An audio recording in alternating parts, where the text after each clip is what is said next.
Hello बच्चों, let's see this question. A circle with center 2, 2 touches the coordinate axis and a straight line AB where A and B lie on positive direction of coordinate axis such that the circle lies between origin and the line AB. If capital O be the origin, then the locus of circumcenter of triangle OAB will be. Clear? देखिए यहाँ पे हमारे पास क्या चल रहा है, circle का centre given है हमको 2, 2, साथ में जो है हमारे पास कोऑर्डिनेट एक्सिस जो है और हमारे पास स्ट्रेट लाइन ए बी जो है, इसके अंदर चल रहा है क्या, सर्कल। और कोऑर्डिनेट एक्सिस जो हमारे पास चल रही है, इस पे भी ए और बी जो हमारे पास आ रहे हैं वो पॉजिटिव डायरेक्शन में आ रहे हैं, मतलब पॉजिटिव एक्स और पॉजिटिव वाई डायरेक्शन में आएंगे ए और बी पॉइंट। क्लियर? साथ में बोला जा रहा है हमारे पास जो सर्कल है वो कहाँ लाई कर रहा है, ओरिजिन और लाइन ए बी के बीच में लाई कर रहा है। क्लियर? इसके बाद आपको बोला हुआ है ओ जो है ओरिजिन पॉइंट हो ही गया, और लास्ट में आपको बोला जा रहा है कि लोकस फाइंड करना आपको इसका, ट्राइंगल ओ ए बी जो हमारे पास है यहाँ पर, उसके जो सर्कम सेंटर है उस सर्कम सेंटर का हमको क्या करना है, यहाँ पर लोकस फाइंड करना रहेगा। क्लियर? तो देखिए यहाँ पे अगर हम इसको समझे डायग्राम से, तो ये हमारे पास सबसे पहले कोऑर्डिनेट एक्सिस मतलब एक्स एक्सिस और वाई एक्सिस हम यहाँ पर ड्रॉ कर लेते हैं। क्लियर? तो ये हमने यहाँ पर क्या किया, एक्स एक्सिस और वाई एक्सिस ड्रॉ कर लिया। साथ में हमारे पास 2, 2 सेंटर पॉइंट है, और जो सर्कल चल रहा है वो सर्कल क्या कर रहा है, एक्स एक्सिस और वाई एक्सिस दोनों को टच कर रहा है। तो इसका मतलब कुछ इस टाइप का सर्कल होगा हमारे पास यहाँ पर। ठीक है, सर्कल ये जो सेंटर है ये कितना 2, 2 है, और लाइन जो है वो हमारे पास क्या कर रही है, लाइन भी इसको टच कर रही है। तो लाइन टच कर रही है, इसका मतलब पॉजिटिव एक्स एक्सिस और वाई एक्सिस पे कट भी करेगी, तो इस टाइप से हमारे पास ए बी लाइन होगी। ठीक है, तो यहाँ पे आगे जाके हमको क्या मिलने वाला है, आगे जाके हमको यहाँ पर ए पॉइंट और बी पॉइंट मिलने वाला है। तो एक्स एक्सिस पे जो पॉइंट है वो हमने ए ले लिया, और बी एक्सिस पे जो पॉइंट या वाई एक्सिस पे जो पॉइंट है हमारे पास वो हमने कैसा ले लिया, बी पॉइंट ले लिया। क्लियर? सेंटर पॉइंट हो गया हमारे पास यहाँ पर 2, 2। क्लियर? तो सेंटर पॉइंट 2, 2 है, सर्कल जो एक्स एक्सिस और वाई एक्सिस को टच कर रहा है, इसका मतलब रेडियस क्या रहा होगा, रेडियस हमारे पास 2 रहा होगा। सर्कल का जो रेडियस है वो कितना रहा होगा, 2 रहा होगा। क्लियर? अब हमको यहाँ अगर हम बात करें, हमें जो फाइंड करना है वो क्या फाइंड करना है, ये जो ट्राइंगल ओ ए बी, ओ तो हो गया आपके पास ये origin, triangle O A B का सर्कम सेंटर फाइंड करना है। तो ट्राइंगल ओ ए बी क्या है, ट्राइंगल ओ ए बी हमारे पास राइट एंगल ट्राइंगल है, since A O B is a right angle triangle.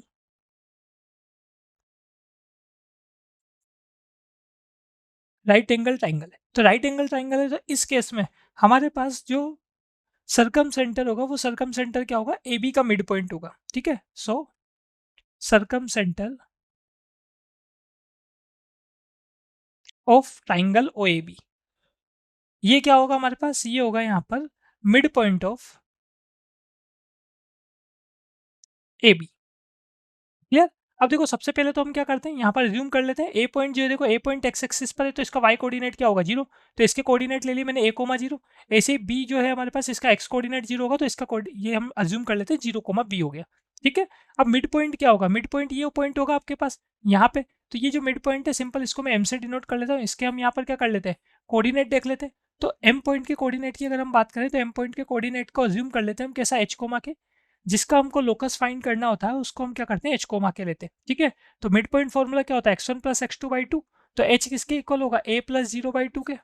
और इसे हम बात करें k किसके इक्वल होगा, k इक्वल होगा हमारे पास 0 प्लस b/2 के। क्लियर? तो यहाँ से अगर हम बात करें तो a की वैल्यू बन जाती है हमारे पास 2h, और b की वैल्यू बन जाती है यहाँ पर 2k। क्लियर? अब चलते हैं हम इसके आगे, लाइन ए बी जो है इसका इक्वेशन नोट कर देते हैं हम यहाँ पर। तो इक्वेशन ऑफ ए बी का इक्वेशन हमारे पास इंटरसेप्ट फॉर्म में अगर हम देखें, तो x upon a plus y upon b equal to 1। Complete equation को ए बी से मल्टीप्लाई कर देते हैं, और आर एच एस में जो ए बी आएगा उसको एल एच एस में भी लेके आ जाते हैं। तो इक्वेशन बनेगी हमारे पास यहाँ पर b x plus a y minus A b equal to 0। Clear? अब देखो यहाँ से ये जो सेंटर पॉइंट हमारे पास चल रहा है, सेंटर पॉइंट को सिंपल मैं यहाँ सी लूँ, तो सी से एम तक की जो डिस्टेंस हमारे पास रहेगी वो किसके इक्वल है, रेडियस के। और सर्कल का रेडियस कितना चल रहा है, सर्कल का रेडियस चल रहा है हमारे पास 2। ये हमने बताया यहाँ पर since C M equal to 2।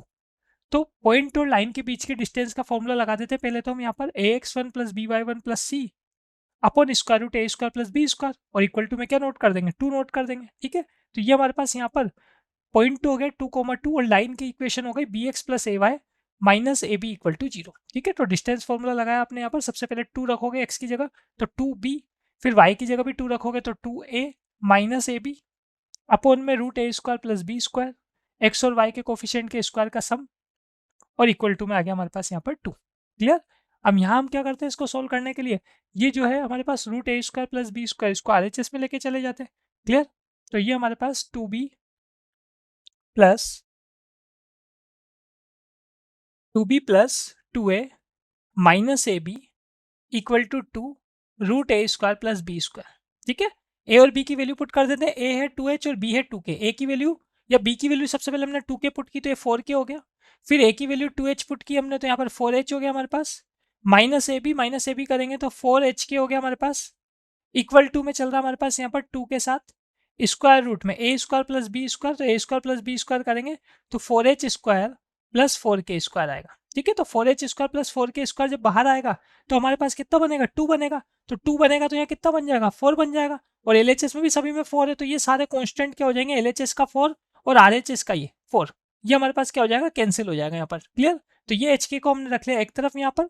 ठीक है, तो हमारे पास इक्वेशन जो बन रही है यहाँ पर ये बनेगी एच के इक्वल टू, साथ में अगर हम बात करें एच स्क्वायर या एच बन गया प्लस का के बन गया हमारे पास यहाँ पर माइनस √h² प्लस के square. Clear, simple. Minus H के जो हमारे पास चल रहा था उसको हमने एक तरफ रखा, बाकी टर्म्स को एक तरफ रख लिया। अब लोकस देख लेते हैं हम, locus of M h comma k. तो लोकस के लिए हम क्या करते हैं, एच की जगह एक्स और के की जगह वाई रख देते हैं। तो X Y equal to X plus Y minus √x² plus Y square. Clear, तो final answer is option number B, best of luck.